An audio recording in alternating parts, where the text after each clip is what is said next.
You're listening to the voice of IWA Flip here on Interfed Radio. Today in studio, I have the pleasure of bringing on the one, the only, Commissioner Wes Nichols from the GNL. Wes, you there? Yes, sir. How you doing? Oh, man, doing well. Just keeping the show moving.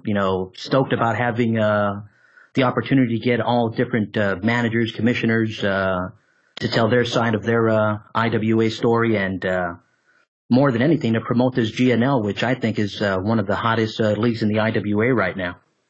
Well, thank you. I do appreciate that. And what you're doing with Interfed Radio and phenomenal stuff.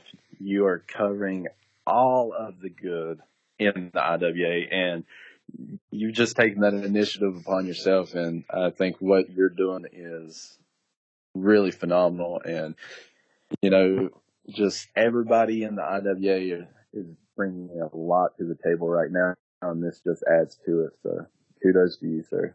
Oh, man, thank you. Now, the GNL, for anyone out there listening, is an Iron Federation league. The GNL is also limited to 3 fighters. Now, you guys started the GNL. This is your baby, Wes. Is that safe to say? Yes, it is. I had been out of the game quite a while and really just wanted to see if it was even still existing. And I went online, ended up emailing Kim. We started tossing around ideas of my return to the game, and she threw out the possibility of starting a league. If I wanted to be a commissioner of a brand new league, and she was like, getting new people, players to join the game. She said, we don't have a ton of new players that join.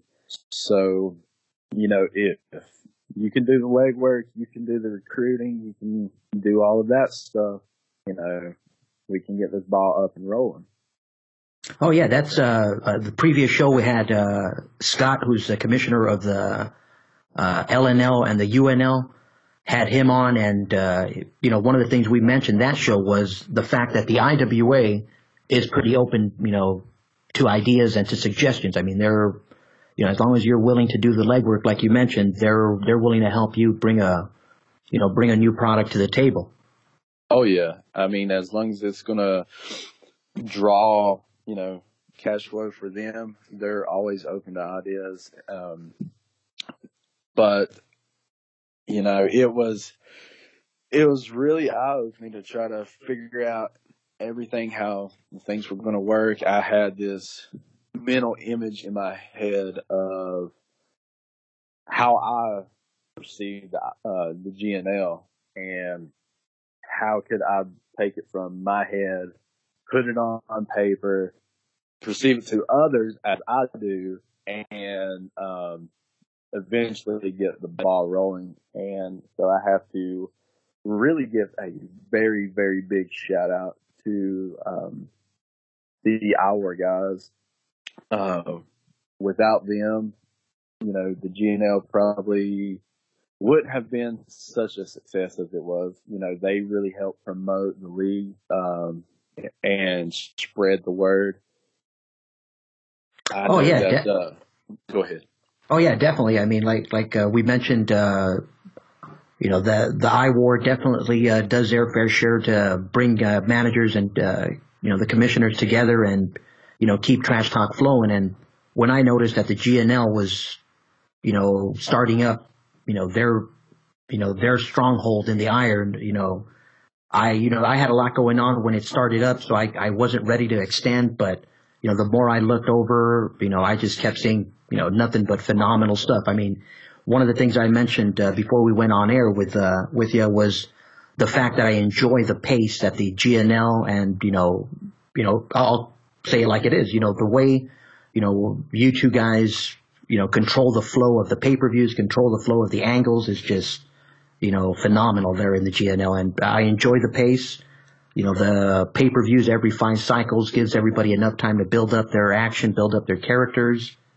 And, more, on that same point, just the way you guys reach out to the different managers to say, hey, you know what? Sometimes you got to slow it down a little bit, and that's, phenomenal work right there, guys. Thank you so much. Yeah. A very, very, very big shout out to all of the managers in the GNL. This league would definitely not be what it is without all of you. The amount of work and dedication that you put in tour after tour after tour after tour is just phenomenal. I mean, we have a select few managers in the GNL. I mean, we're not overrun by managers by any means, but everything that those managers bring to the table through their trash talk and everything that they put into that league. We have the official GNL Facebook page that is very active, and the stuff that those guys put on there, they take their time to come up with those concepts to put on there to develop characters and feuds and storylines and so on and so forth. Everybody's work shows how passionate they are about their characters and about the Generation Next League, and it would not exist without those managers. And also, the GNL would not exist without the help of the Director of Talent Relations, Mr. James, because James has brought a lot to the table. When I was still in the thought process, I was still trying to get everything together. I had put out an ad on the Our Network Facebook page.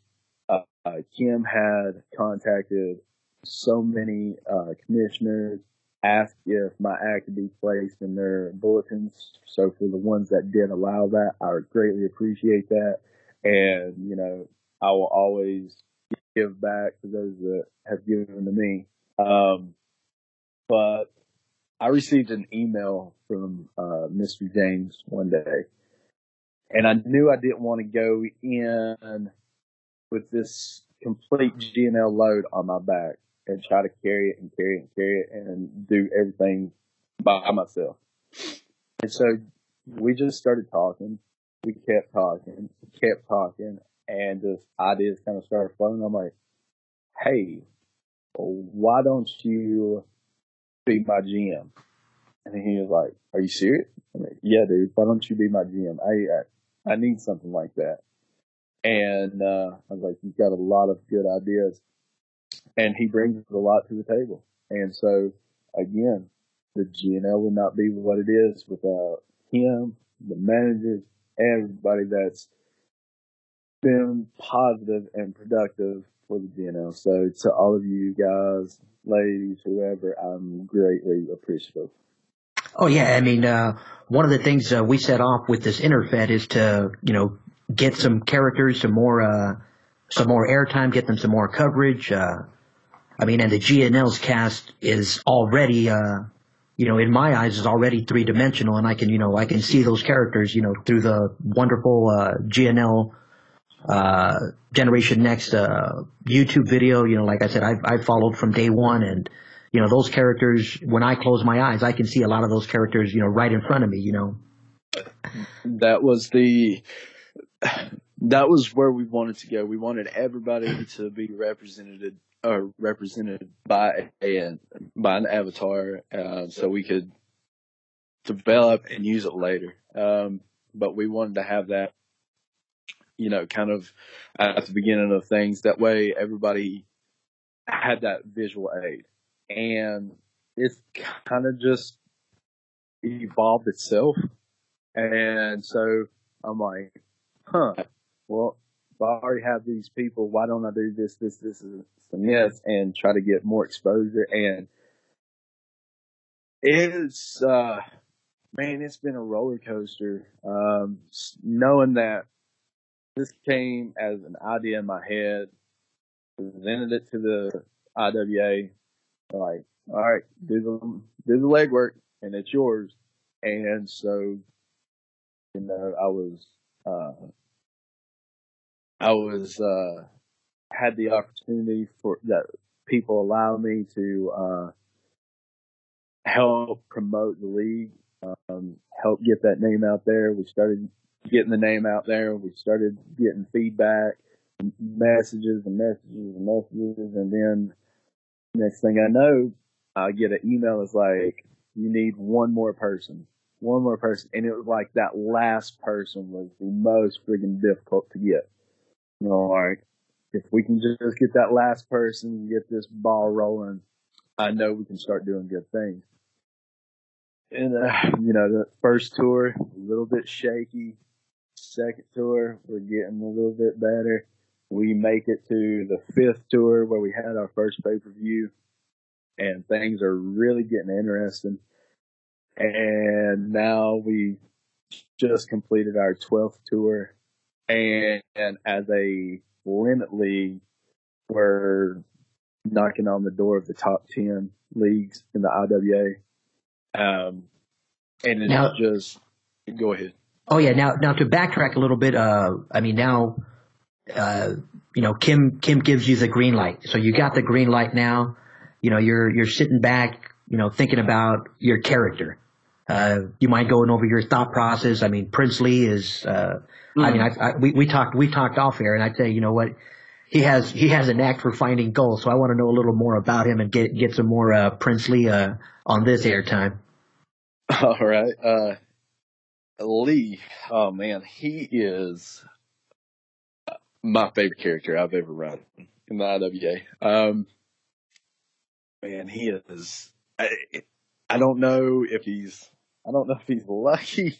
I really don't know what it is about Lee, but when I was 18 years old, I went to Jimmy Valiant's wrestling school, and me and one of my best friends, and we graduated from the wrestling school, and Jimmy Valiant's son-in-law had a promotion that worked Virginia shows, and he came to us. He was like, "You guys want to work some shows?" So we started working shows, and so as we began our legit wrestling careers, several years down the road, we split as a tag team, and I took some time off. So when I came back as a singles competitor, I came back as Prince Lee. It was really cool. It was super great. So whenever I was trying to do my character development for the Generation X League, I was like, okay, Prince Lee, that's going to be a shoe-in. I know I'm going to have Lee. And Lee just has really evolved himself as the tours pass. Lee's from Glasgow, England. He is the Realm leader, which is his stable in the GNL, where he is joined by a friend and tag team partner Dorgon, and also the Gerard brothers, Michael and Nichols Gerard, also from Glasgow, England. And Lee had a rough start in the GNL. And I think Lee didn't win anything until the fourth tour. Like 4 tours in, he finally made the title page, and it's just kind of been going since then. He misses every once and again, but Lee is a glorified junior and mid carder. He was the inaugural junior next crown champion, and Lee has stayed on the mid card in his singles career thus far.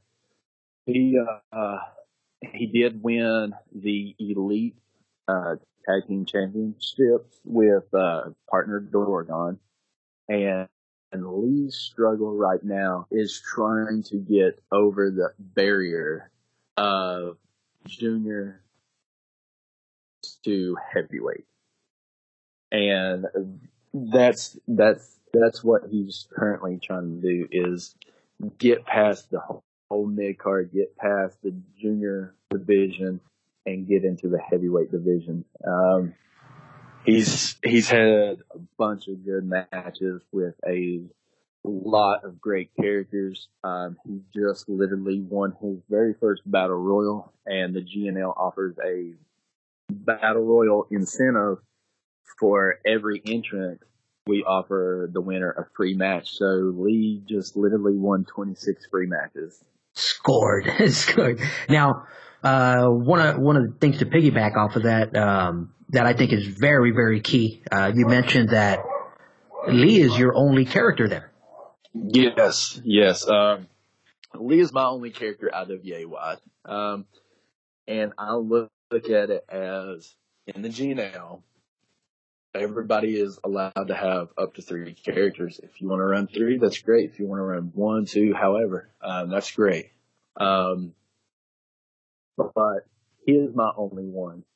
And I'm so wrapped up into his character right now at this moment in time that I don't really want to have any other characters besides him right now. There's so much I want to do with Lee. There's so much I'm trying to do with Lee that I only am making time for the one character. He just won the Cage of Honor Ironman Invitational Tournament this past tour. He won $1 million of cash and also the opportunity to challenge the ICW World Champion, which will take place at Final Battle in December. And he now I don't mean to cut you off right there, but for those of you guys that aren't aware, the ICW is one of the top. Is it one of the top belts? Is it safe to say in the COH? It is COH affiliated. Excuse me. As far as ranking, I would probably say maybe COH Ironman. I would have to talk to the. I would have to ask the COH commissioner on that one. Okay, yeah, but I like I said, in terms of where it ranks, but I do know it is one of the one of the belts there, and one of the things I when you were talking off air, in terms of a personal challenge, that's one of the things I mentioned in terms of people playing their way, people enjoying the game in different, the game in different fashions, and it's amazing to see that there are some managers that do enjoy that extra challenge. Hey, you know what, I want to stick with this one character until he rocks, and congratulations, you just got that battle royal win with only one character, which is awesome. Thank you. Yeah, he will challenge for the ICW World Championship at Final Battle in December, and he will also challenge for the Cage of Honor Ironman World Championship probably sometime early 2019. So I think this is his opportunity to try to get over that heavyweight barrier where he's currently stuck at. Very good opportunity for him. And it just going back to the characters in the GNL, man. There are a ton of great characters in the GNL.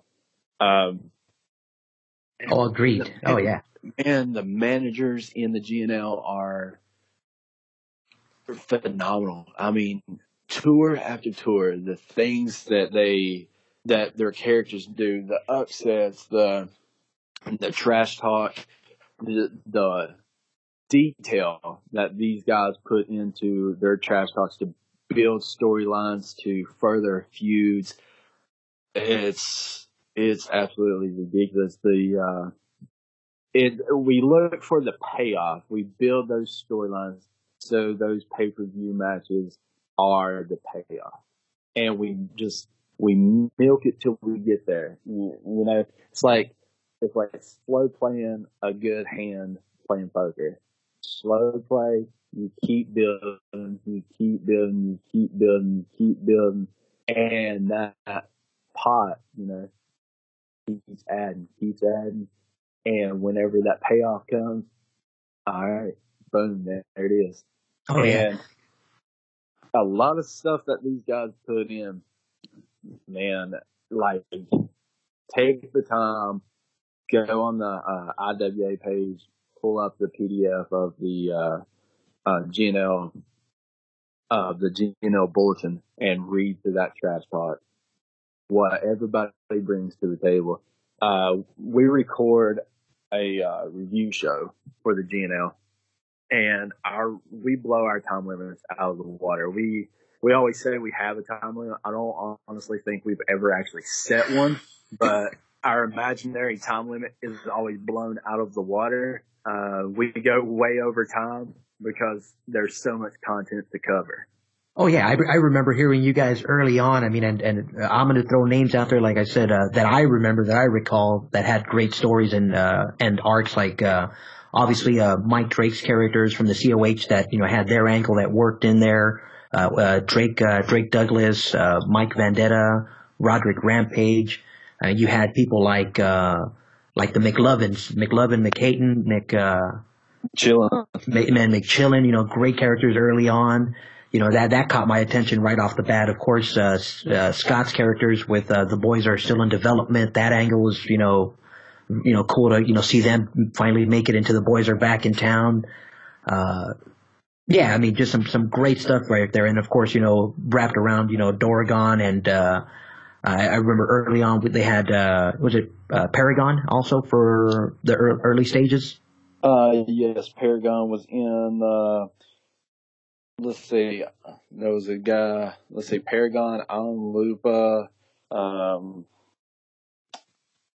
dang, I would have to look back. Oh yeah, I mean, but this is just, I mean, I don't have any notes in front of me. This is just actually just knowing these characters, through the interactions over the last couple of tours that the GNL has had. And like I said, these are, fighters that have made an impact in my IWA eyes, and, eventually led me there.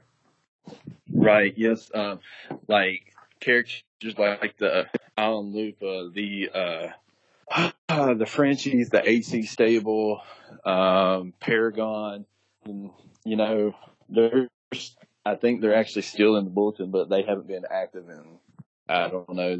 Even the McFriends, they left. Guys, the heavy hitters, like, the COH guys, man, I can't say enough good things about the Cage of Honor trios that's in the GNL. Jake Douglas, his singles career has been a standout. Mike Vendetta, Roderick Rampage their lights have shined the brightest when it counts the most. They always seem to make the biggest upsets at pay-per-views and defeating, say, like the Boys Are Back in Town, when nobody else could defeat the Boys Are Back in Town. They were the ones to do it, and they upset them at the pay-per-views. They were the COH guys were the inaugural Super Next Crown Tag Team Champions. They were the Super Next Crown Trios Champions, inaugural. Then you have the Boys Are Back in Town. The man Scott Guerin is a absolute workhorse of a single. And I say this, I automatically contradict myself because Lethal Derek James and Bruiser Quentin Hall are ridiculous singles competitors as well. I say this almost about everybody in the GNL, but almost everybody is my favorite character in the GNL because of the work that they put into their characters. But the Boys Are Back in Town. Okay, they have been reigning,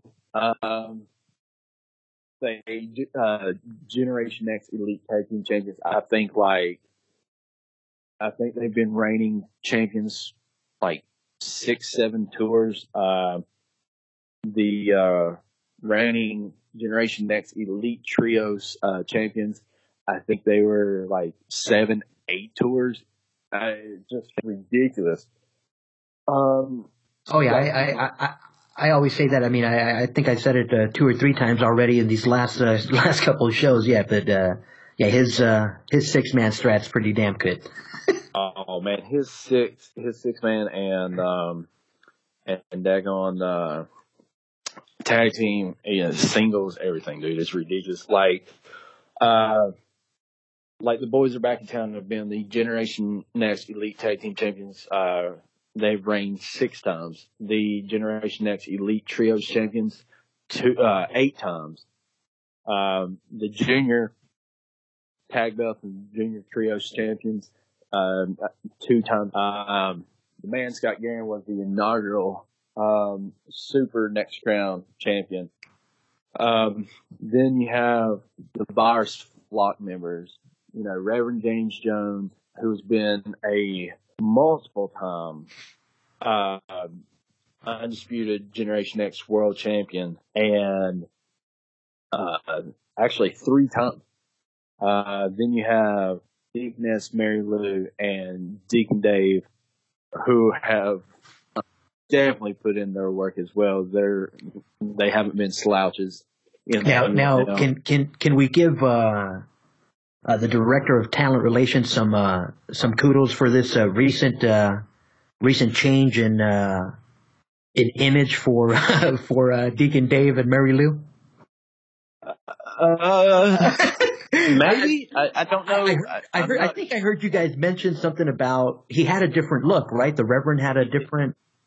Oh no, the Reverend's still the same. Deaconess Mary Lou, Deacon Dave actually changed their images. I'm not certain if it was anything that Mr. James or myself may have said, but they are the Buyers Flock, but Mr. James and I refer to it as a cult.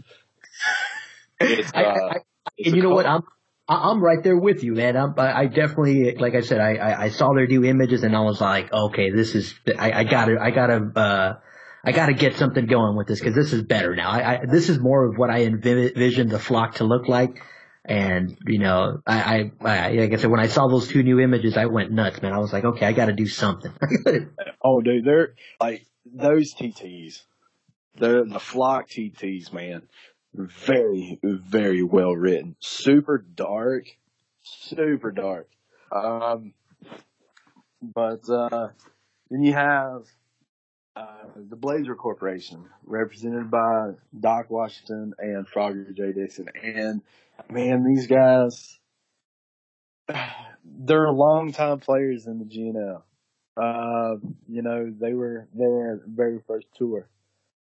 And they're like anybody else. They have good tours, they have bad tours, and just whenever you almost get ready to start counting them out, boom, there they go, and they win, say, Trio Champs or say tour number 11.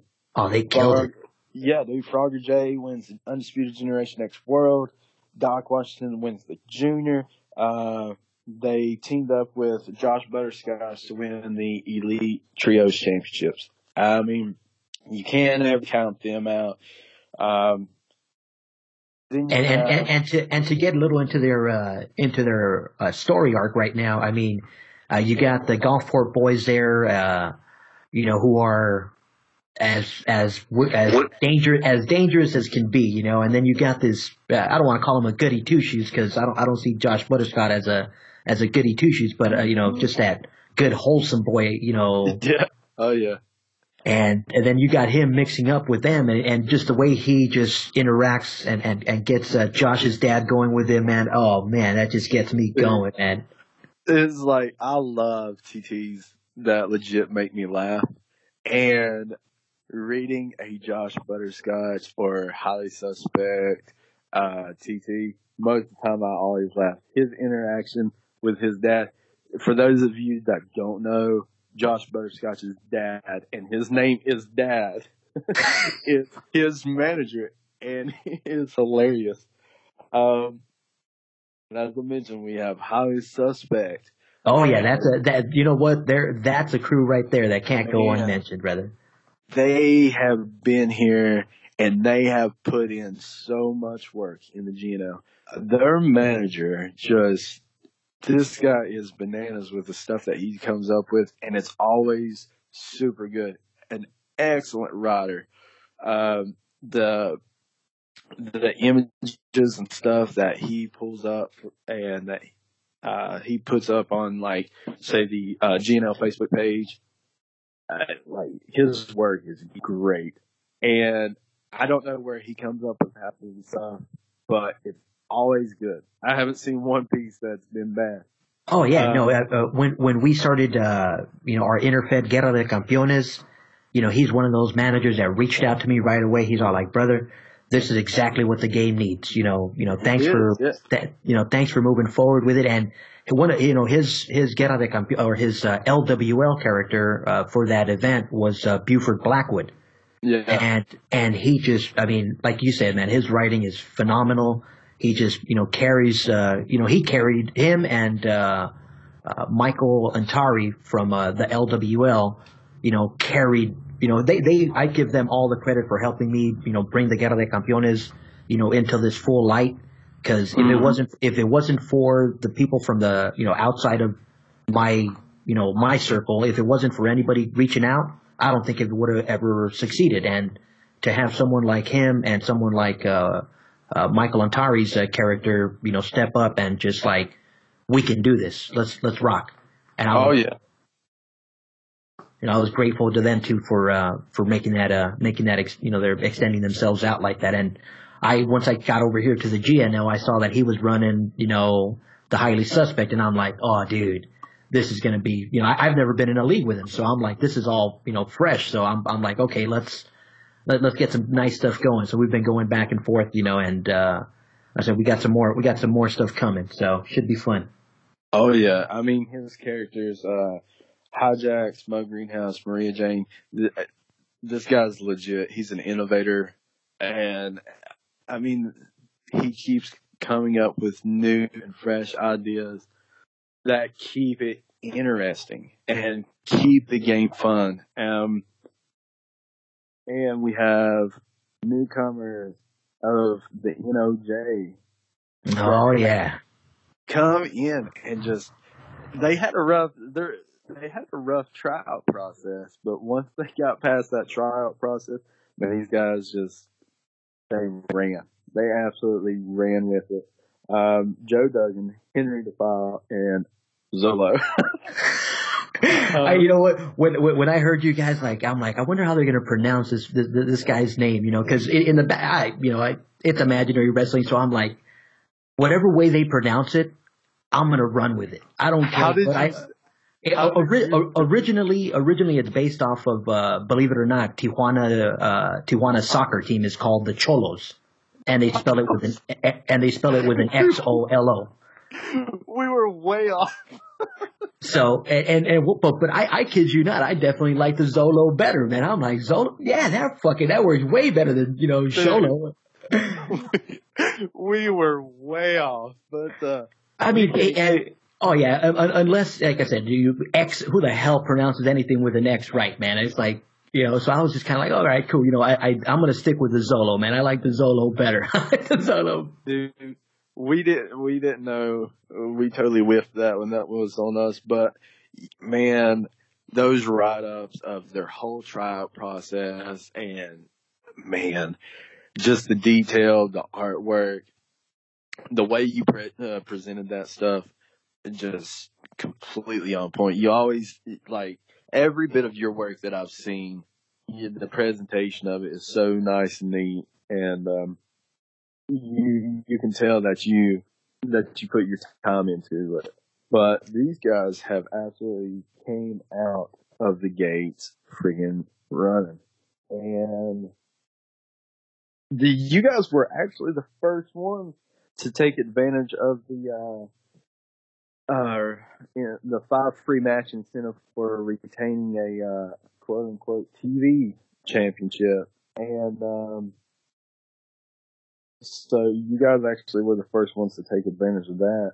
Yeah, for those of you managers that don't know, like we mentioned last show, the IWA loves to give incentives. As long as you're a commissioner and have been doing it for a while, I keep mentioning this because there's a lot of possible commissioners out there or prospective commissioners, and I want them to know that the IWA is willing to help you out, move your league and get some more activity going as long as you ask. I mean, that when I heard that you guys were asking for that incentive, or when that incentive got put into play, I was like, genius. That's fucking genius. I mean, Well, it really pissed me off because I guess I was actually counting on it to happen, and I didn't realize that it didn't, and it was like highly suspect.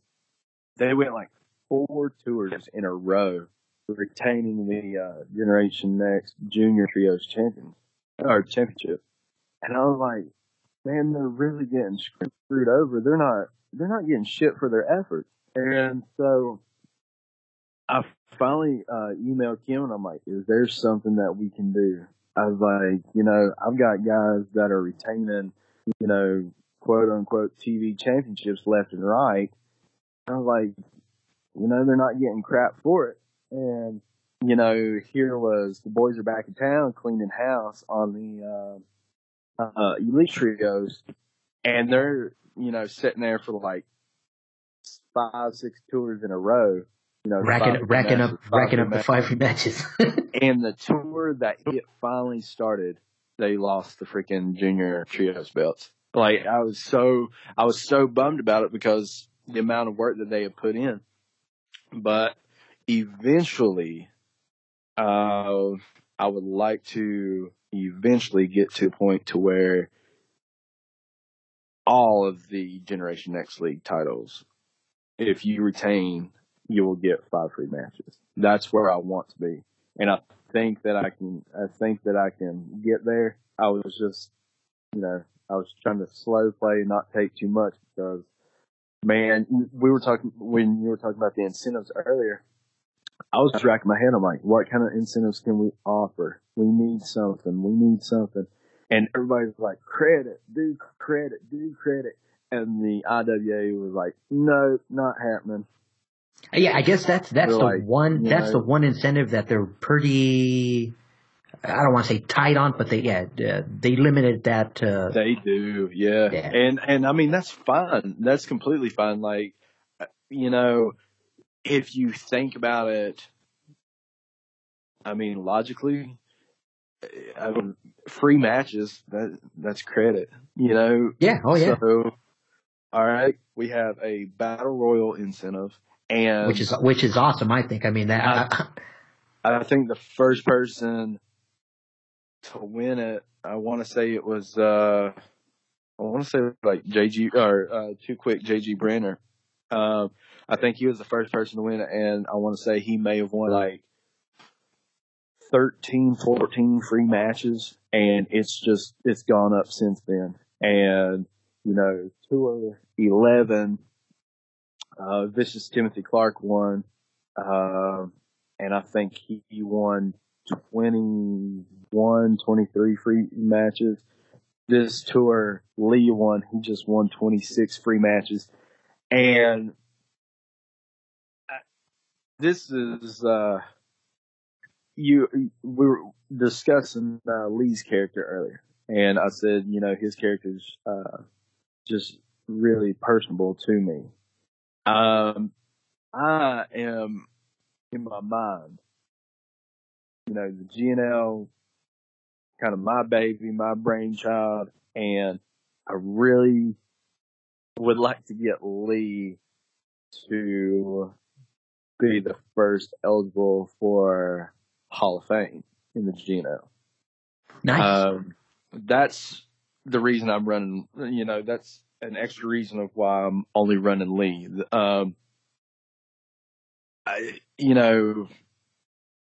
I guess it just relates to me that, all right, well, here's the GNL. Here was my character. I'm going to try to push him, and I would love for him to be the very first one eligible. If that happens or not, I have no idea because Man, freaking the only person standing in my way is Drake Douglas, and that dude is just relentless. Um, he's is such a good character, such a good character, and like right now, I think he has me by like 45 matches, 40 something like that.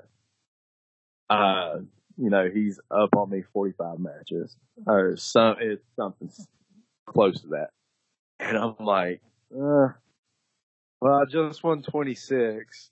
Um, what can I do? um, but no, I mean, as I mentioned, we have the Order guys, Vicious Timothy Clark, Dr. Savage, and Too Quick JG Brenner. They bring their own style to the table. We also have the Bad News Crew, the Wild Eyed Southern Boy, Joseph Glenn Clark. We have Pretty Mean Sister Misty Clark, and there's the mom, Hardcore Jenny Clark. That's what it is. We also have newcomers right now of the CG stable, Peanut, Sarah Knott, and Fred Knott. The Realm members, Lee, Michael, and Nichols Gerard. And I can't leave out the Japanese beast, Dorgon. He has been there since day one. And, he and Lee have been on that, just this parallel, this together this whole time. Now here's something piggybacking off of Doragon. This was just straight coincidence, brother, because I guess I must have missed where I didn't know Doragon actually was a Spanish speaker. Yes. And Japanese. Well, he is the Japanese beast, right? But he is the Japanese beast. He was born in Mexico City, and then whenever Dr. Worthington found him, he was in Japan. So, yeah. See, and my Zolo character, his dad actually, or his backstory is that his dad was a Japanese style fighter. That got recruited by someone in Tijuana to come and teach that Japanese style wrestling in Tijuana, and that's where he trained Zolo, and he opened up the NOJ school there, and that's where Joe Duggan and Henry DeFile ended up, as young men going to that school and training there with the NOJ. So that's kind of the little background on the NOJ. So, and it was just coincidence that Zolo and Doragon also are Spanish speakers. Yeah. And so I was just kind of like, I was like, I didn't do that on purpose, guys. No. I mean, no, it's super cool. It's super cool. But I mean, I'm super proud of the GNL,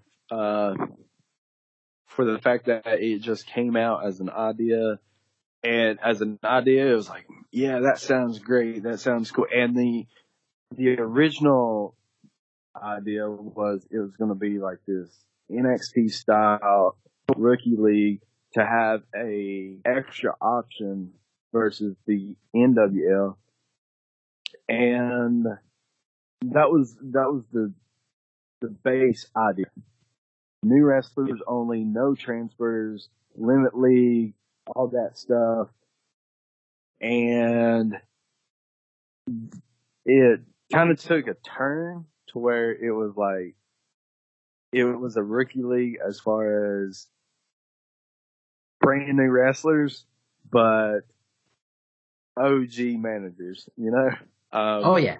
And so, well, I mean, it really is. I mean, it's to me, it's developing into a great place. And the way I see it from the outside in is it's a great place to bring in a new character, develop them around phenomenal managers that are in the game, that are going to give you, backfeed, because a lot of people are like, oh, well, I went to this league, but no one's trash talking. Well, guess what? Get to the GNL. Oh, that will definitely be trash talk. But oh yeah, I like the idea of the GNL now because for the people that haven't played the game, they come in, they don't know how the game works. If they get their asses handed to them, say like 2-3 tours in a row, okay, well they're going to quit playing the game. They're never going to come back to it because they didn't know how it worked. Nobody took the time to explain. If you go check out the I War 2 cast from the very first 2 cast, they have a how-to. They'll break down how everything works in this game, and it makes sense. You can follow their tutorial. But for the GNL to be brand new superstars is definitely, I would say, not a rookie league because of the managers behind it. Man, that's all the GNL is. It's a handful of heavy hitters. Yeah, that's the best. You know what? I've never said it that way, but yeah, that's probably the best way to put the GNL in that category of definitely a heavy hitter league. Because the managers there are phenomenal. And tour after tour, it is anybody's game. It's anybody's game, and you can,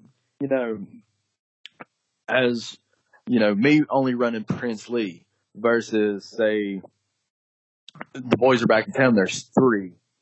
If they hit, almost all 3 of them hit. If the flock hits, almost all 3 of them hits. If Cage of Honor hits, almost all 3 of them.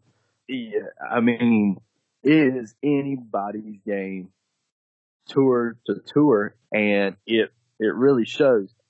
So the trash talk is there. The trash talk in the GNL is ridiculous. You can read and read and read and read and read. There's TT that makes you legit laugh. There's TT that will, be a emotional roller coaster. And then you got that TT from the flock that'll creep you out. That'll just like bring chills down your back, and you're like, oh, dude. The flock is a straight up cult, and it's dark. Then you read something from like the Order, and you've got somebody like Timothy Clark that's power bombing people like crazy, or you have stuff from Highly Suspect, and these guys are just, and lady, I should say, 2 guys and a lady, they are just entrepreneurs. They have an insurance company. They have a smoke shop. They have affiliation with a chicken chain restaurant. They just legit. Oh yeah, I love that pic that he put up with. Is it Mo Greenhouse with the KFC or no? Was it? Yeah, it's it's some kind of chicken. I can't think of the name of it. It's not KFC. It's something that I had never heard of before. He has an affiliation. He's like a spokesperson for this chicken food chain. They just started Highly Suspect TV, where they were cooking. They were doing a cooking show. Then you have the boys are back in town that here as of the past few tours have just been, man, they have been on a tear. They have been legit beating up everybody that moves. They're currently invested in a best of 5 series with Virus, Cage for Honor members, Roderick Rampage and Mike Mandetta, where that series is tied 1-1. Hey, let me throw this at you because, like I said, I'm in enough leagues with their manager that when I saw you pit them against one another, that was like McGregor. I went blank. What's this guy's name?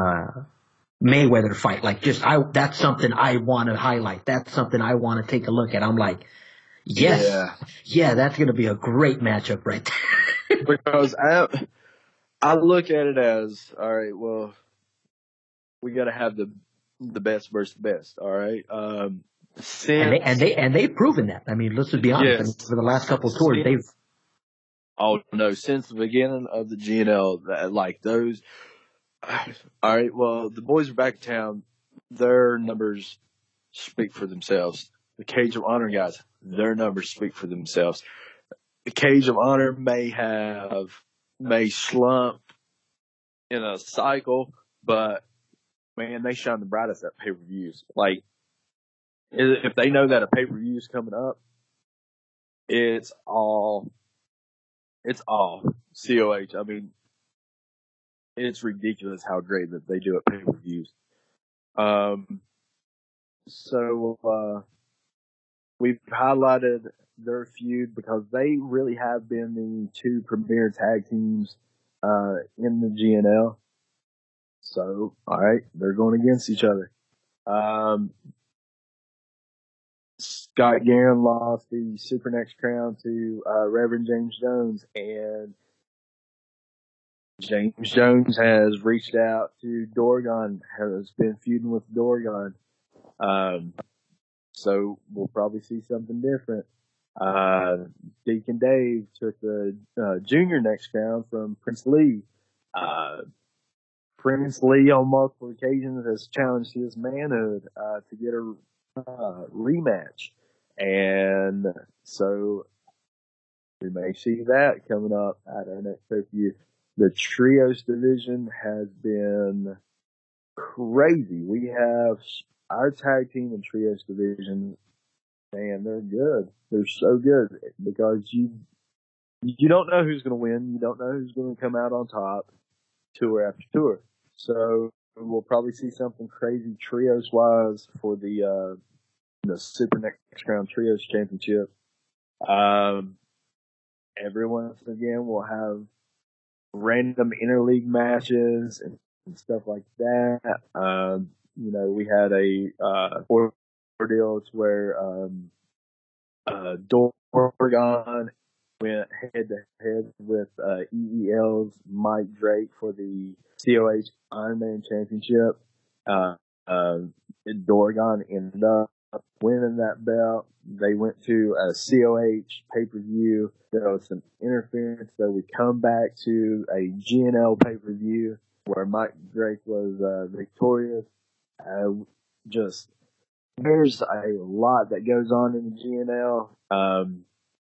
And like I said, for the storyline, the pay-per-views every 5 tours, stuff like that, we do like to milk stuff. You're not gonna have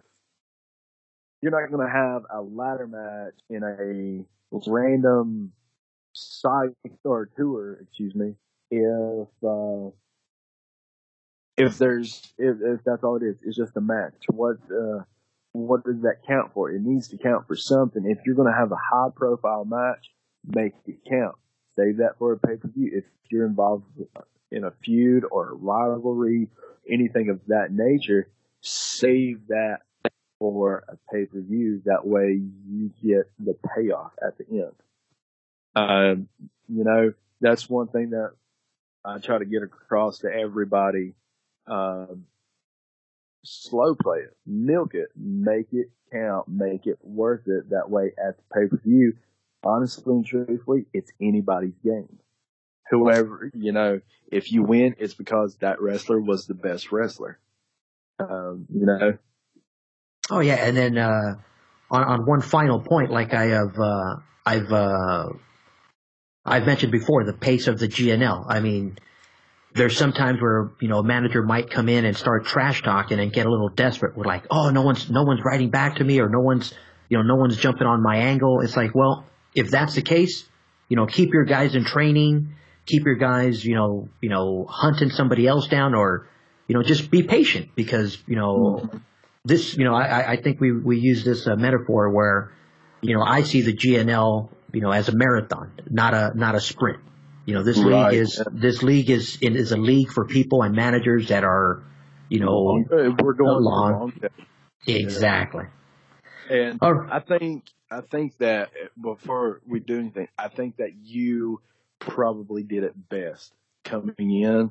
That was one of the best entrances to the GNL that I've seen as the commissioner.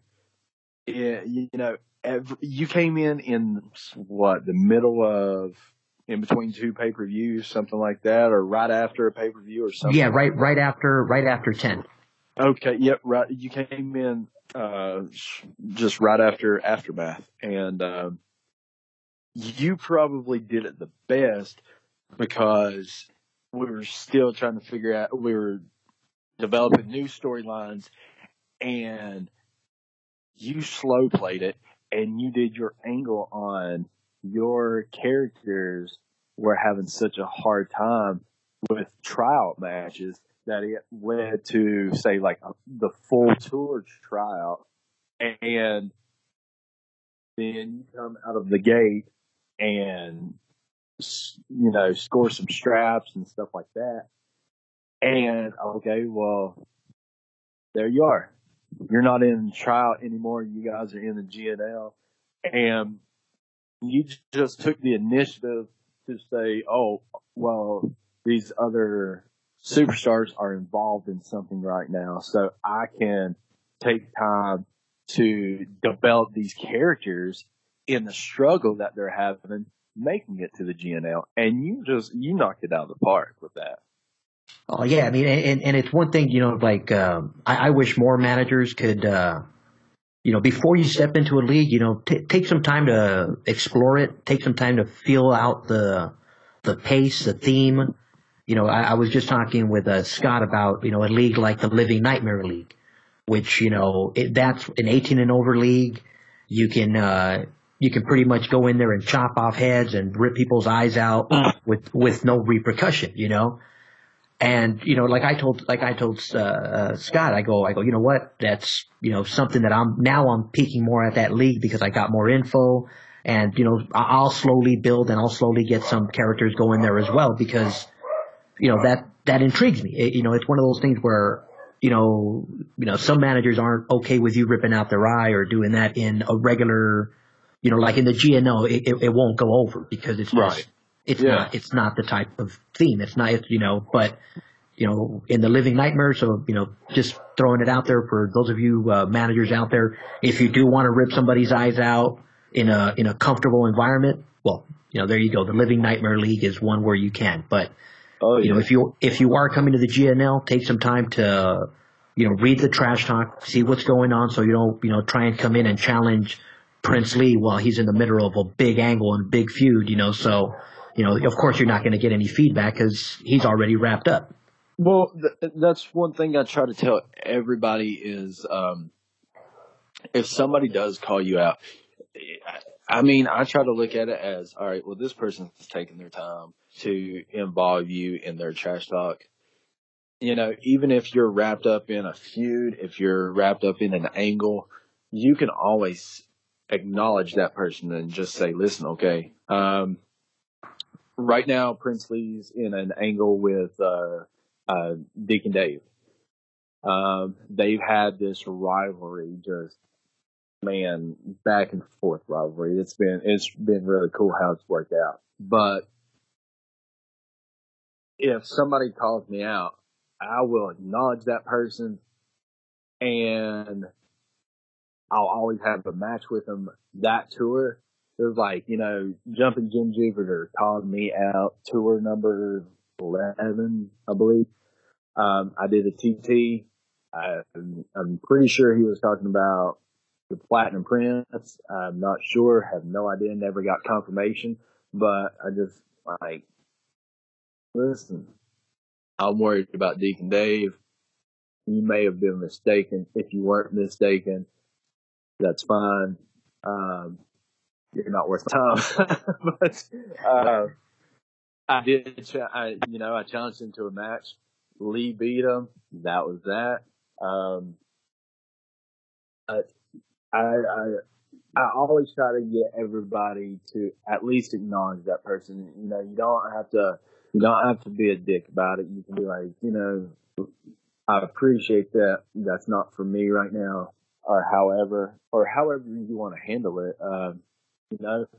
But Yeah, like you said, but at least that courtesy, extend that courtesy. It doesn't have to exactly, be. yes, You don't have to be kind with your character. You can be like, oh no, I'm not wasting your time or wasting my time right now. But right, yes, yes. However, your character is character friendly, or so to say, but at least acknowledge that person. Um, and we always encourage people like crazy. If you're not in a feud, develop a feud, because you're not going to get on a pay-per-view card in the GNL if you don't trash talk. I mean, we've had that. We had that before. I was trying to build a huge match, and I was having guys that were trash talking, and it started to slack off for this. It was a tag team, I believe, and started slacking, and it gets to the pay per view, and these guys had been like 2 or 3 tours and not said a word. And how are they supposed to play off?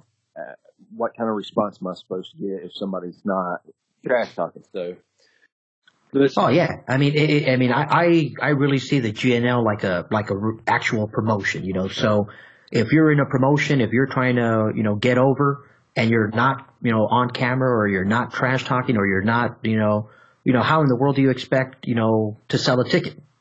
right? Yes, yes. Now, we're right around that 1 hour mark, Wes, so I'm going to go ahead and call this show right here. But I do appreciate you coming on. Like I said, I hope we can get some more shows and keep that relationship going with the GNL because I keep mentioning it. Like I said, I'll keep promoting it as much as I can on our broadcast here because I said it's hot. So we'll keep definitely pushing people your way. Well, thank you so much. I do appreciate it. I appreciate you having me on. This has been an absolute pleasure. Again, everything that you're doing with Interfred Radio, just a great job. Keep putting out all the good things that are happening in the IWA that people don't take time to acknowledge. I'm glad that you're covering it and you're getting it out there. That way people know that there are other options. Not everything that somebody says is legit. And sometimes you actually have to take the time to find out for yourself about certain things. And that's how it is about the IWA. I mean, not everybody's going to like the GNL. Not everybody's going to like our. Not everybody wants to, there's different feds, all that good stuff, but you have to find what suits you and fits you best as a player and suits your playing style. So, oh yeah, that actually leads right into the Interfed model, which is play your way, find your style, play your way. Yeah, and the way that you represent and everybody in getting everybody's product and brand out there is great to have you doing that so people can listen to Interfed Radio and they can be like, oh, wow, here's an Hour League or here's the GNL or the LNL or something like that. And it's like, I might need to check that out. So what you're doing is phenomenal. I appreciate it. Definitely. Okay, so we're going to go ahead and sign off right there. You've been listening to the commissioner of the GNL, Wes Nichols, and myself, the voice of IWA Flip. See you guys.